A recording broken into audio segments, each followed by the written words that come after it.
Welcome. This video is an overview of circulation in Sitka Evergreen. So to begin with, I'm going to walk you through a checkout. So here we are on the checkout screen. The checkout screen can be accessed by going under the circulation menu and going into that first option, checkout items. You can also access it with the shortcut F1.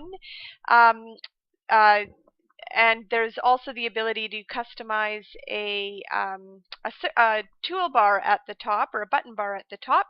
This one that we're looking at here is the circulation toolbar. This can be turned on by going under Admin, Workstation Administration, Toolbars, and under Current Settings Circ to be your toolbar. So you can also get to this screen by just simply clicking on that big checkout. So the first thing that Evergreen is looking for is a patron barcode. So you can scan this patron barcode in with a barcode scanner, or you can type it in. In this case, I'm going to type it in.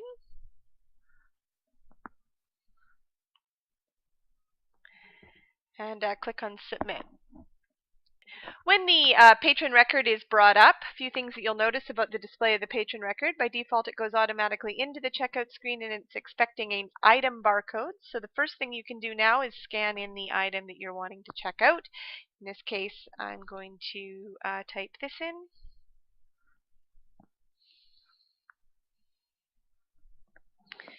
Once typed in, you can click on Submit.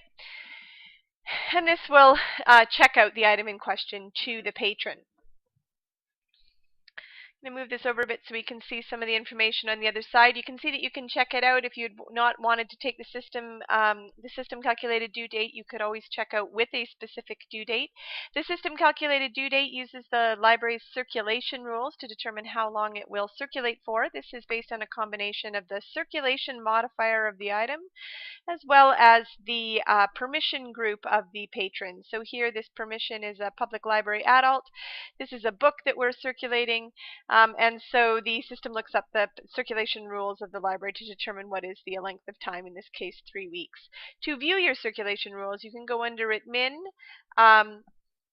Server Administration, and then go under Circulation Rules.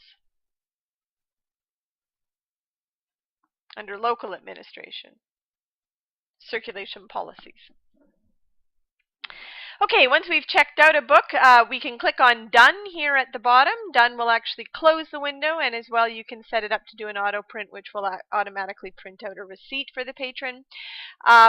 Or if you have more items to check out to this patron, then you can continue to scan in the item barcodes here, and you can check out multiple items. Other things about this screen, you can see that on this side panel, information about the patron appears. You can see that the patron appears with a green box. This means the patron is in good standing. Evergreen uses coded colors to indicate what standing the patron is.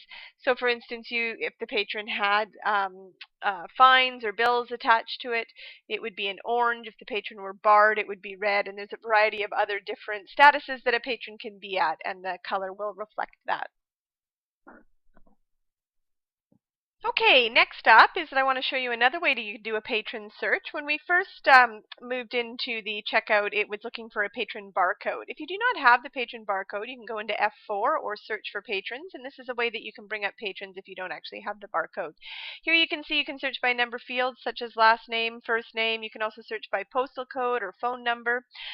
So in this case, I know that my patrons have a last name beginning with West and a first name beginning with Mar. And then I'm going to press enter to do the search. Here you can see two different patrons come up based on your search request. These patrons are patrons that are associated with your library. In this case, I'm searching the Whistler Public Library.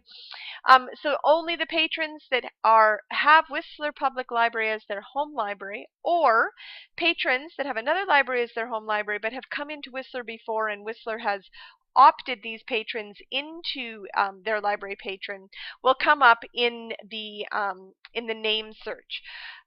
In this case, you are therefore always only going to be checking out materials to patrons that are associated with your library. All right, this one I'm going to choose this first one and click on Retrieve Patron to pull up the patron name. And you can see here now I can look at a different patron, again defaulting to the checkout, so it's assuming that the first thing you're going to want to do is check out books. All right, if I go into the Items Out tab, you can see along here a number of different tabs to perform circulation functions. In the Items Out tab, you'll be able to view a list of all of the current items out.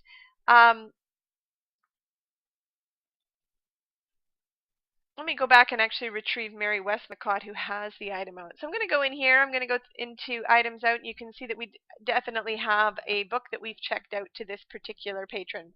The due date is here. Some functions that you can do from the Items Out tab if you right-click, or you can access those same functions under Actions for selected items.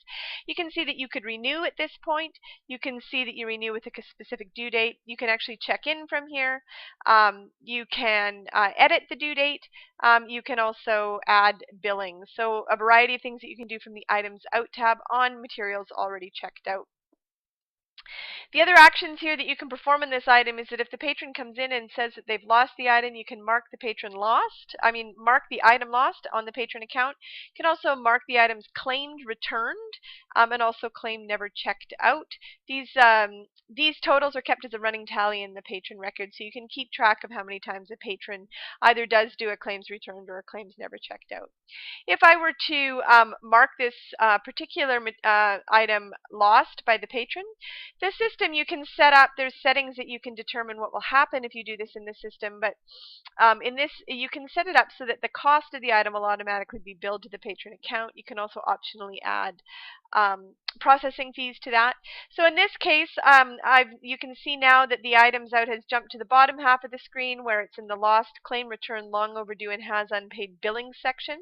You can also see now that in the Bills tab, we've got the amount of $23 showing. If we go into the Bills tab, you can see that that $23 is showing, and if you want to explain to the patron what that bill is for, you can see here that the name of the material is The Sweet Girl, a Novel, which is the item that we've just marked as lost. And if you click on it and right-click, you can actually go into the full details of the billing, which will give you more information about this particular billing if you need it, such as the time, and also if there was any lost materials processing. So you can see here that there was an $18 charge for the book and then a $5 lost materials processing fee. If the patron decides now to pay for this particular lost item, you can accept payment by clicking on cash. We're going to go in here and we're going to say that we've received $23. I'm just going to move this over so we can see the button here, and then you're going to click on apply payment. What that will do is it will basically apply this payment to the patron record. Your bills now go down to 0, and you can see that the box around the name has now gone back to green to show that this patron is in good standing once again.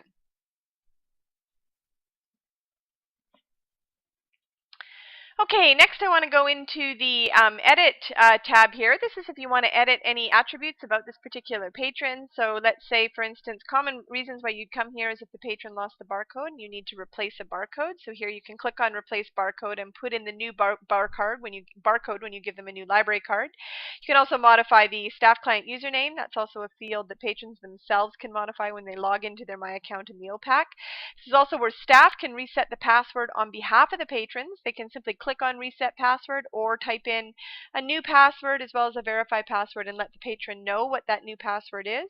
Or optionally, patrons can log into their account in the OPAC and reset their password themselves. This is also where you update information such as the name, phone number, address if you need to update the permission group for any reason, etc. In the other tab, I just want to make a comment on notes. This is where you could add a new note to the patron record. For instance, let's say here the patron left their umbrella in the library. You can choose to make a note patron visible or just visible to staff.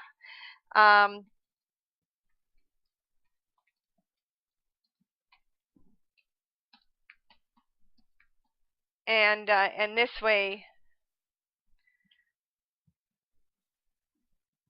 that patron, when they log into their account, they will be able to view this note, but also staff can now see that that now there's a See Notes prompt that appears under the patron's name when they pull up this patron account, so they know that there is a note attached to it. When they click on it, they can see that there's a left umbrella note. Okay, next I want to do a check-in. Going into the check-in screen, this is if you're checking in individual items, or if you've got the book cart from your overnight return slot, you can simply scan in the item barcode of the material that you are wanting to check in and click on Submit. This will check it in. If there are any overdue fines associated with that check-in, you'll note that the fine tally will show here, so it's a way of alerting the check-in person, and those fines also get attached to the patron record.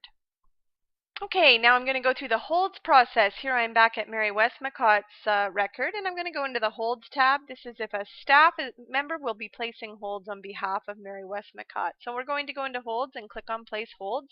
And here we're going to search for the title of the book that the patron is interested in. In this case, I'm going to search under Kicky Strike. All right, here's my search results back on this particular title, and I go down and I see here's the one that I actually want to place a hold on. So I'm going to go here and I'm going to click on Place Hold. When I click on Place Hold, you can see that it will say place hold for patron by barcode, Mary Westmacott, or I have the option of placing it for me. In this case, I'm going to do the place hold for patron barcode. You can choose your pickup library. I'm just going to change this here to the Whistler Public Library. Say I want to be notified by email or by phone. You also have the option of being notified by text. And then when I'm sure that all the settings are correct, I'm going to click on Submit. Okay, I get a message back that says the hold was successfully placed. If I now come back into the screen and look at the hold screen, you'll see that now we see that this particular hold has been placed, and there's a message of the status saying waiting for capture. For the workflow of the libraries, usually every morning, what you would do is under circulation, you would go in and you'd do your pull list for holds requests. This is going to pull up a list of all of the materials that have been placed on hold, which need to be pulled from your shelves and then captured in order to be able to have that material attached to the patron account. The patron will be notified that their hold is ready for pickup. So in this case, I see here that this particular Kicky Strike is now on hold. It alerts the staff. They would print out this list. They would go gather this particular item from the shelf, and then they would do a capture for hold. I'm just going to do a copy to clipboard here to grab that barcode again. And then I am going to go under circulation, and this time I'm going to choose capture holds. So under capture holds, I'm going to enter that barcode. I'm going to click on submit. I have an auto print hold and transit slip, so I've set the system up to automatically now print out a hold slip. When this comes in, I can put that hold slip into the book. If an email address has been in the patron record, they will automatically be notified by email. Otherwise, the staff member should phone them and let them know that the hold is now ready for pickup. You get a print prompt that you can say OK on that print prompt, and then the information is printed out on a hold slip. Okay, back at the patron account now. Now you can see I'm going to go into holds. It says for any staff member looking at this patron account that the hold is now available. We're going to go into holds. We can see that the status on this particular hold now says ready. And so now I can take again that particular barcode, and I can go into checkout, and I am now able to check out that particular material to the patron, and the hold cycle has been completed. Other things in circulation to know about: there is a offline circulation module. If you go under admin, under offline transaction management, or under circulation, and you can go into enter offline interface. So the offline interface simply allows one to check out materials. I'm just going to open up the window here so you can see it. Check out materials when the internet is down, and then you can upload those transactions later. Also to know that the circulation module can interact through SIP with self-checkout machines as well as RFID tags. So that is a quick overview of the circulation module within Sitka Evergreen. Thank you.